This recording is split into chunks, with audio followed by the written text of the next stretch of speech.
anniversary of Women's March celebrated with continued action. She's also connected to groups across the country hosting women's marches. Get out there now to celebrate the historic milestones and unprecedented economic success and wealth creation that has taken place over the last 12 months, the Republican wrote. The march set the tone for the resistance, said U.S. activist Linda Sarsour. The president's tweet came after thousands of women and their allies poured out for the Women's March, marking 1 year since Trump took office. 1 year ago, Sarah Bingham was part of a caravan of Canadians on buses heading to Washington, D.C., for the historic Women's March in protest of Donald Trump's inauguration as U.S. President. In 2018, the focus has turned from protest to a call to action. In the United States, the march is meant to kick off a national year of voter registration, channeling the energy and activism of the Women's March into tangible strategies and concrete wins in 2018, according to the official Women's March website. She warned, however, that while Trump's job is to distract us with his ongoing crises and controversies, we all need to remain alert, stay woke to what others are doing to enact what she asserted are a big pot of oppressive and regressive policies that go on and on. Joyce Plever and her two adult daughters, Elizabeth and Jamie, were among those marching in New York City.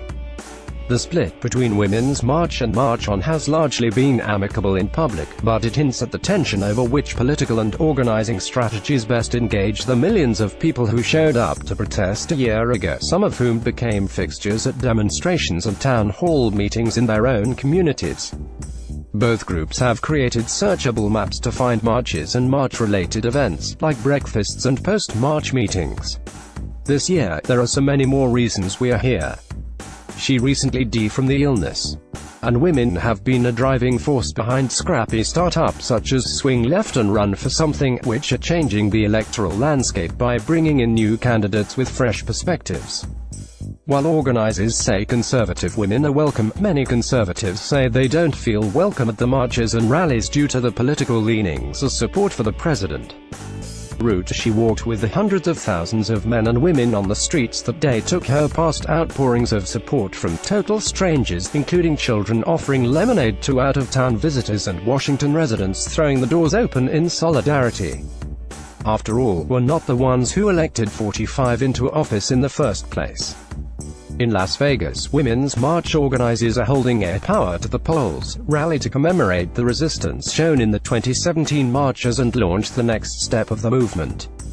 This year, march organizers are hoping to turn the movement's momentum into political action ahead of the midterm elections. This new initiative will address voter registration and voter suppression head-on.